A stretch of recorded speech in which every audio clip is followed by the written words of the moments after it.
Yo creo que corren tiempos bastante... Decía Teresa de Ávila, Santa Teresa de Jesús para los católicos.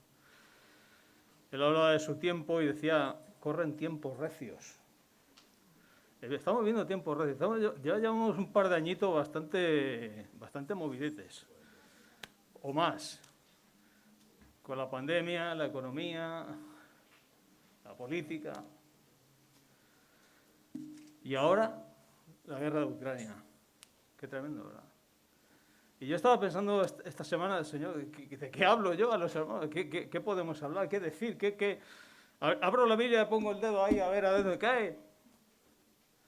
Y de verdad que, os confieso, he tenido, hasta ayer mismo prácticamente, antes de ayer, el hecho de decir, Señor, tenía la idea. Yo entendía que el Señor me llevaba a una idea, pero decía, Señor, ¿qué texto podemos tocar? ¿Qué texto podemos, algo que nos aporte, que nos inunde, que nos llene? Y bueno, el Señor me daba lo que yo creo que nos quiere hablar en esta mañana, y es ir al libro de los Salmos. ¿Qué cosa va a tener el libro de los Salmos? Es fascinante. O sea, toda palabra es fascinante, toda palabra es inspirada, como dice Pablo, pero es que cuando en situaciones tan complicadas como está viviendo, es que uno llega al libro de los Salmos y es como entrar en un oasis. Cuando uno ha atravesado un desierto y llega allí al libro de los Salmos se encuentra con un oasis. Y vamos a leer un salmo que es un salmo huérfano. Y vosotros diréis, ¿qué es eso? Ya otra vez creo que ya lo he mencionado.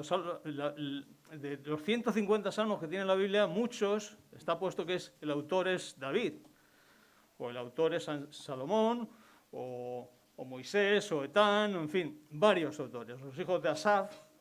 Pero hay huérfanos, hay nombres, hay salmos que no tienen nombre. Y los autores, los entendidos en teología y tal, lo llaman salmos huérfanos. Como que no tienen padre, ¿no? Como que no se sabe quién los ha escrito, aunque el padre, por supuesto, detrás está el Señor con su inspiración divina. Y vamos a ir al Salmo, un salmo que es precioso, pero no vamos a leer todo el salmo, vamos a hacer hincapié, sobre todo un poco de lo que estábamos hablando, ¿no? De todo lo que estamos viviendo. Y yo creo que el salmista aquí está haciendo también hincapié, está revelando cuál es su corazón. Porque la idea, cuando la Biblia nos habla de ciertas actitudes, de ciertos pensamientos, comentarios, no es una cosa que ocurrió allí en el pasado, sino que es para nosotros. La Iglesia cristiana no es un ente aislado del mundo. Decía el Señor que estamos en el mundo, aunque no somos del mundo, y nos afectan las mismas cosas que el resto de los mortales. Y aquí está escribiendo el salmista, no sabemos quién era su nombre, pero está hablando 3 líneas de pensamiento. Yo he titulado esta predicación Pensamientos. Porque se dirige a la mente y se dirige acerca de las cuestiones tan importantes que muchas veces se nos pasa por la cabeza en tiempos de crisis, tiempos tan encadenados de crisis. Y el Salmo 94, que es el que vamos a leer, Salmo 94, vamos a leer 3 versículos solo, ¿vale? Del 17 al 19. Lo voy a leer en la versión de Reina Valera de 1977. Lo digo por si los que habitualmente leemos, mi Biblia de cabecera, si me permitís, siempre ha sido la versión Reina Valera del 60. No digo que sea la mejor, ¿vale? Lo que digo, como dicen por ahí, que es la más inspirada. Eso es cierto, ¿vale? El texto inspirado es el texto inspirado y las versiones son versiones y nada más. Pero lo digo, voy a usarla. Yo cuando preparo un sermón, y generalmente tengo varias versiones de Biblia en casa, porque eso nos ayuda a coger matices, colorido, flequillo. ¿Cuál es la cuestión que el autor quiere transmitirnos? Y dice así el Salmo 94, si veis una pequeña diferencia no os preocupéis, pero es lo mismo, ¿vale? Salmo 94 dice así, dice el salmista, si no me ayudara Jehová o Yahvé, pronto moraría mi alma en el silencio. Cuando yo digo, mi pie resbala, tu misericordia, oh Jehová, me sustenta. En la multitud de mis preocupaciones o de mis pensamientos preocupantes, en la multitud de mis preocupaciones dentro de mí, tus consolaciones alegraban mi alma. Y es tremendo porque aquí el salmista está hablando de una cuestión que es tremenda, ¿no? Es una cuestión, está hablando de las crisis. Él está pasando por una situación y yo estaba meditando en todo esto y me estaba acordando también un poco de de aquellos versos que decía Antonio Machado. Para mí Antonio Machado es uno de mis poetas favoritos. Y decía Antonio Machado: he andado muchos caminos, he abierto muchas veredas, he navegado en 100 mares y atracado en 100 riberas. En todas partes he visto caravanas de tristeza. Y si algo se caracteriza este tiempo, estas últimas noticias que estamos teniendo, es ver las caravanas de personas que abandonan Ucrania. Caravanas de tristeza. Y yo creo que, como decía Juan Carlos hace un momento, aparte de las caravanas de tristeza que hay en Ucrania y tal, hay situaciones en las que nos afectan como cristianos, nos afectan como personas. Y aquí el salmista está hablando de tener unos pensamientos y de saber gestionar todo aquello para que nuestra fe no se tambalee. Es decir, hay unos pilares fundamentales de la fe que han de sostenernos en tiempos tan complicados. Y aquí el salmista empieza diciendo una cosa que es tremenda, que ya sabemos, pero es una realidad. Dice: si no me ayudara Yahvé, si no me ayudara Jehová, pronto moraría mi alma en el silencio. Dice, sí. En otras palabras, yo me imagino allá al salmista diciendo: Señor, si no me ayudas, me muero. Si tú no intervienes en mi vida, estoy completamente acabado. ¿Sabéis por qué? Porque vivimos dependientes absolutamente de Dios. Y ese es el primer pensamiento, la primera línea de pensamiento que nos está diciendo aquí el salmista. Dice una declaración que hemos de agarrarla en esta mañana para sujetarnos en todos estos contratiempos de la vida. Si no nos ayuda Jehová, nos morimos. Aquí está utilizando un símil de la poesía hebrea. Dice el silencio aquí el salmista es un equivalente a la muerte, es un equivalente a la tumba. Y está diciendo: si Dios no me ayuda, estoy acabado. Hermanos, dependemos siempre total y absolutamente de la mano de Dios. Decía Jeremías que el hombre no es señor de su camino, ni del que camina el enderezar sus pasos. Estamos en una sociedad que cuánto adelanto técnico tenemos, ¿verdad? Hemos sacado una vacuna en 1 año, año y medio, es que somos fabulosos. Tenemos una economía, teníamos una economía, unos adelantos técnicos, unos coches ya eléctricos. Tenemos una sanidad afortunadamente mejor. Pisamos la luna hace años. Pero esta humanidad sigue siendo un auténtico desastre. El hombre se ha endiosado, ha querido ser como la Torre de Babel, ha querido edificar, o como aquel gran rey babilonio, ¿verdad? Nabucodonosor. Esta es la gran Babilonia que yo edifiqué. Es que somos tan listos, somos tan buenos, que no necesitamos a Dios. Sé que somos listísimos. ¿Y al final qué ocurre? Pues como decía Salomón, vanidad de vanidades, todo es vanidad. ¿Qué es el hombre? Nada. Si no me ayudara Jehová, si no me ayudara Yahvé, y aquí es muy importante porque cuando uno lee los nombres de Dios, cuando el salmista está hablando de Yahvé o Jehová, no está hablando diciendo Dios, está hablando del Dios del pacto. Es decir, hermanos, el que nos ayuda no es simplemente el Dios creador que está ahí, sino Él que ha hecho un pacto con nosotros, un pacto para la redención, un pacto para sostenernos, un pacto para estar con nosotros siempre a nuestro lado. Y dice aquí: es que si tú no estás, Señor, me muero. ¿Y sabes por qué nos podemos morir? Porque si el Señor no hubiese intervenido, nos hubiésemos muerto espiritualmente para siempre. Estoy hablando de la vida eterna y estoy hablando también de la vida cotidiana, porque ¿sabéis una cosa? Vivir no es existir simplemente. Un pino, aquí en el parque un pino, cualquier árbol está existiendo.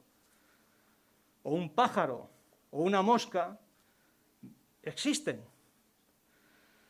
Pero nosotros como hijos de Dios, como hombres y mujeres de fe, no estamos llamados simplemente a ser personas que existan, sino que la vida de Dios se manifieste en nosotros. Estamos aquí sentados y los hermanos que están por Zoom, que por cierto les saludo, que no les he saludado antes. ¿Sabéis? Estamos aquí porque desde antes de la eternidad hubo un plan de Dios con una ayuda que se lanzó desde la eternidad y nos alcanzó. Dice aquí el salmista, si no nos ayudara el Señor, nuestra alma moraría en el silencio, moraría en la muerte. Estamos aquí sentados porque sabéis una cosa, hubo un plan de Dios y dijo, voy a ayudar al Señor antes de que todo fuese creado, antes de que existiesen los mares, los montes, los ríos, la luna, los satélites y demás. Hubo un plan de Dios, no sabemos cómo fue. Dios, en su mente, trazó un plan de ayuda para esta humanidad. Dice, tengo aquí el texto, a ver si lo encuentro, el famoso texto de 2 Timoteo 1:9, dice así Pablo, dice, quien nos salvó y llamó con llamamiento santo, no conforme a nuestras obras, sino según el propósito suyo y la gracia que nos fue dada, la ayuda que nos fue dada antes de los tiempos de los siglos. Es decir, hermanos, que la ayuda de Dios salió hace mucho tiempo, hace miles de años, no sabemos cuándo, fuera del tiempo y fuera del espacio. Hubo un plan que Dios trazó para nuestra ayuda. Y estamos aquí sentados porque ese plan nos alcanzó. El plan de la vida de Dios nos alcanzó. Y eso es una de las cosas que tiene que alentarnos en esta mañana. El pensar eso, que Dios pensó en nosotros, cada uno de nosotros. Permitidme que os diga vuestros nombres, Begoña. El Señor pensó en ti, pensó en mí, en Lidia. O sea, el Señor pensó antes de la fundación del mundo, pensó concretamente en cada uno de nosotros. Estaba viendo nuestros nombres. No estaba viendo una manada de personas o de ovejas. No, el Señor estaba pensando concretamente en nosotros y lanzó la ayuda. Y esa ayuda nos alcanzó. ¿Sabéis por qué? Porque Dios quiere compartir su gloria con nosotros. Si no me ayudara el Señor, mi alma moraría en el silencio. Y Dios nos llama a vivir no una vida simplemente de existencia, sino a vivir una vida plena en Él. Decía Pablo que en Él habita corporalmente toda la plenitud de la deidad, y vosotros, decía Pablo, estáis completos en Él. Es decir, primera línea de pensamiento del salmista en estos tiempos que nos ha tocado vivir, recordar que no somos autosuficientes, sino que necesitamos a Dios en cada instante de nuestra vida. Segunda línea de pensamiento. Dice aquí, cuando yo digo, decía el salmista, mi pie resbala, tu misericordia, oh Yahvé, me sustenta, me sostiene. Cuando yo digo mi pie resbala, ¿habéis perdido el equilibrio alguna vez? Yo con la Filomena me pegué un trastazo y yo creo que no fui el único. Ahora le digo una cosa, ¿resbala el cristiano? Claro que resbala. Hay veces que nos pegamos unos trastazos. Vivimos una vida de cristiana que muchas veces se ha dicho que es una carrera de fondo, ¿verdad? Siempre se nos ha pintado la imagen de esos corredores de fondo. Hablando de corredores, os recomiendo una película, Carros de Fuego. Si no la habéis visto, es una película que tiene sus años, pero ahí vais a ver la vida de un misionero, Eric Liddell, que fue componente del equipo británico de los Juegos Olímpicos, y él era creyente. Y ahí, ahí está hablando, trazando la carrera. Y mirad, nosotros somos gente que vivimos una carrera constante, una carrera de fondo. Y en esa carrera de fondo hay 3 enemigos que siempre están a nuestro lado intentando que perdamos el equilibrio. Siempre se nos ha dicho. Hay 3 enemigos que durante nuestra carrera siempre están a nuestro lado y no para alentarnos. Uno es el diablo. Pero Paco, ¿cómo habla del diablo en pleno siglo XXI? Hombre, que el diablo ya no se lleva. Mirad. Hay personas que se han ido en el viaje, sin repetir la expresión, con el tema del diablo y la guerra espiritual y tal. Pero eso no quiere decir que no tengamos un enemigo que es real. Dice Pablo que no tenemos lucha contra sangre ni carne, sino contra principados, potestades, etcétera, etcétera. El diablo es real. Entonces nos van a venir tentaciones mientras corremos la carrera, ¿vale? Va a venir el diablo y nos va a pegar un empujón y va a intentar que resbalemos. Otro enemigo que corre a nuestro lado es el mundo, lo que nosotros en nuestra terminología evangélica llamamos el mundo, que no es ni más ni menos que la filosofía del hombre que no quiere vivir según Dios. Entonces va a haber, como decía San Juan, los deseos de los ojos, la vanagloria de la vida. Mientras vamos corriendo, se nos acerca en la carrera y nos pega también un pescozón o nos agarra la ropa, intenta que no corremos, que no sigamos esa carrera limpia y ágil como una gacela, digamos, y nos agarra, nos atrapa. No, hombre, mira, tanta iglesia, tanta Biblia, tanto Dios, hombre, mira, dedícate un poquito para ti, que está bien de que digan a nosotros, pero mira lo que tiene aquí, mira, ¿qué pasaría si tuvieses esto? Fíjate tú, hombre. No, hombre, tanta iglesia, tanto Dios, ¿para qué? Dedícate a otras cosas. Vive la vida, entre comillas, ¿no? Lo que se suele decir, vivir la vida, que no es vivir la vida, es vivir la muerte. Entonces, en esa carrera llega ese estilo de vida y por otra parte hay otro que va corriendo pero dentro de nosotros, que es el viejo hombre, que dice Pablo que está viciado conforme a los deseos engañosos. ¿Y qué ocurre con este tipo? Igual, zancadillas, cosquillas, pisotones. ¿Para qué? Para desestabilizar nuestra fe, ni más ni menos. Y aquí el salmista dice, cuando yo digo mi pie resbala, ¿qué ocurre? Tu misericordia me sustenta. Ahí está la misericordia de Dios sosteniéndonos. Cuando resbalamos, 7 veces cae el justo. ¿Y qué dice? Y vuelve a levantarse. ¿Estamos exentos de caer? No. ¿Estamos exentos de resbalar? No. Pero lo que sí que es cierto es que el cristiano se levanta y sigue adelante, no por nuestra fuerza, sino porque el Señor, con su misericordia, nos sostiene día tras día y nos hace volver otra vez a levantarnos y a seguir la carrera.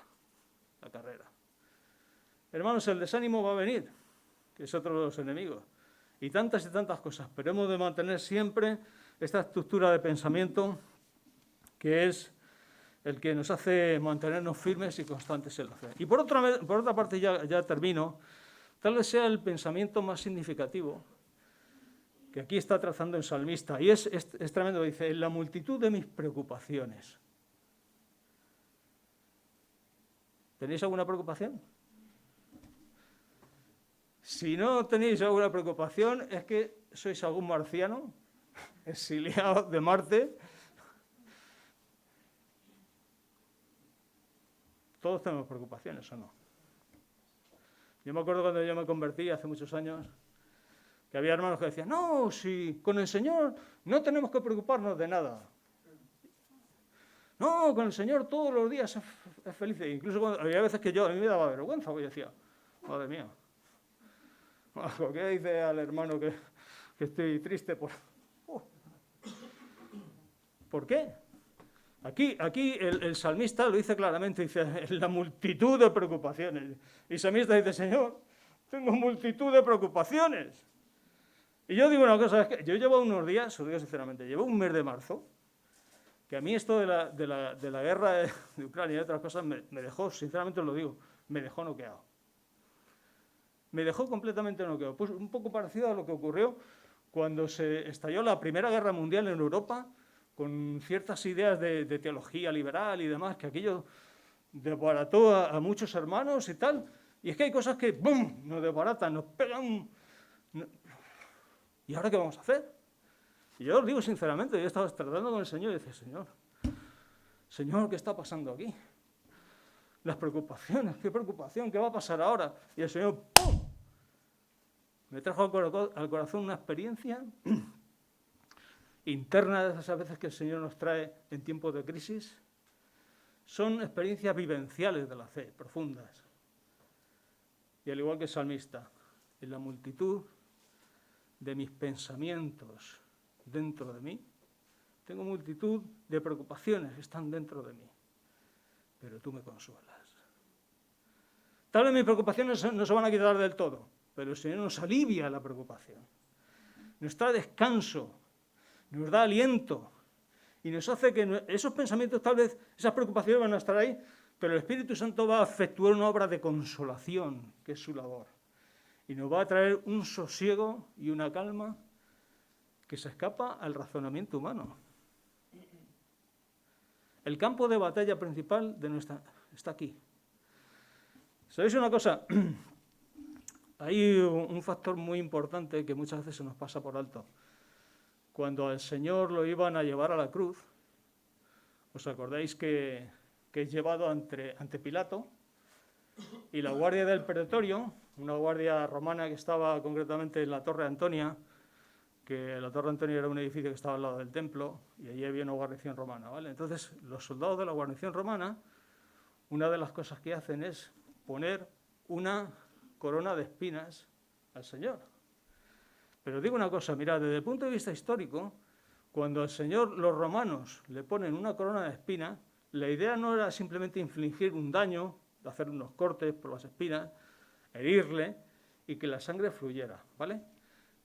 En la idea romana, cuando a alguien se le daba una corona de espinas, se le estaba diciendo, ojalá tu pensamiento muera, que tus proyectos y tus ambiciones caigan en el olvido, que seas un auténtico fracaso.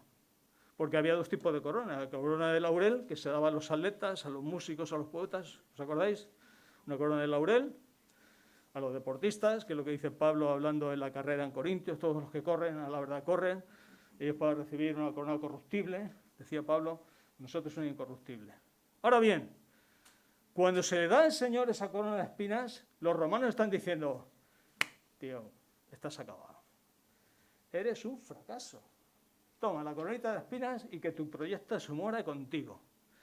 Y hermanos, aquí el salmista viene a decirnos, sí, tengo cantidad de problemas, cantidad de situaciones, cantidad de cosas que se acumulan y que son espinos. Pero lo que aparentemente es un espino es algo que me lleva y me catapulta, porque dice el Salmo 103 también, que el Señor nos corona de favores y de misericordias. Es cierto que estas preocupaciones, estas dificultades, estas cosas que intentan quitarnos del camino y de lo que es nuestra meta, pero aquí tenemos la consolación del Espíritu de Dios, constante. Hermanos, no podemos ignorar. Muchas veces estamos tan centrados en nuestra vida cotidiana que olvidamos a la tercera persona de la Trinidad, que es el Espíritu Santo. Lo que hay aquí, aparte de nuestros órganos vitales, en el Paco interior, hay un ser que es Dios mismo. En el interior nuestro somos templo del Espíritu Santo. Y debemos de ser conscientes, y sobre todo en los tiempos que corren, que la consolación de Dios no es simplemente algo optativo, sino que es una necesidad vital. Y por eso, hermanos, simplemente quiero dejaros esto. No quiero alargar más porque hay anuncios, esta tarde tenemos reunión de iglesia, que luego hablaremos. Pero sobre todo, hermanos, que la consolación de Dios alegre tu alma. No digo que estemos cantando, qué bien, estoy contento porque la economía se está cayendo a pedazos, está subiendo el gasoil, qué alegría. No somos bufones, ¿vale? Pero somos gente que a pesar de toda esa multitud de circunstancias adversas, nos mantenemos firmes por esa obra preciosa de consolación del Espíritu de Dios. ¿No sabéis que sois templo de Dios y que su Espíritu mora en vosotros?, decía Pablo. ¿Se os olvidan las cosas? ¿No lo sabéis? ¿Se os ha olvidado? Y por eso el salmista en esta mañana nos recuerda todo esto. Que seamos personas que, por encima, como decía José Ortega y Gasset, y ya termino. ¿Suena a José Ortega y Gasset? Fue un filósofo. Últimamente, os digo, estoy picoteando un poco con la filosofía. Eso a Juan Carlos Fernández le gusta la filosofía. Y la verdad que tiene puntillos interesantes. El problema de la filosofía es que el filósofo busca sobrevivir por el razonamiento. El cristianismo no sobrevive por el razonamiento, el cristianismo sobrevive por la revelación de Dios a través de la Biblia. Pero una cosa interesante que decía José Ortega y Gasset, decía, yo soy yo y mi circunstancia, ¿a qué os suena? Yo soy yo y mi circunstancia, dice, y si no la salvo a ella, no me salvo yo. Es decir, efectivamente yo vivo, pero hay circunstancias dentro de mí, como decía el salmista, que se tienen que resolver. Pero claro, ¿De dónde se resuelve el asunto? De la intervención divina. Si no, apaga y vámonos. Así que simplemente dejaros esto, que no es simplemente un punto filosófico, sino una idea vital que la palabra de Dios nos enseña en esta mañana para fortalecer nuestra fe y que seamos personas que no perdamos la esperanza a pesar de la multitud de circunstancias que nos rodean. Amén.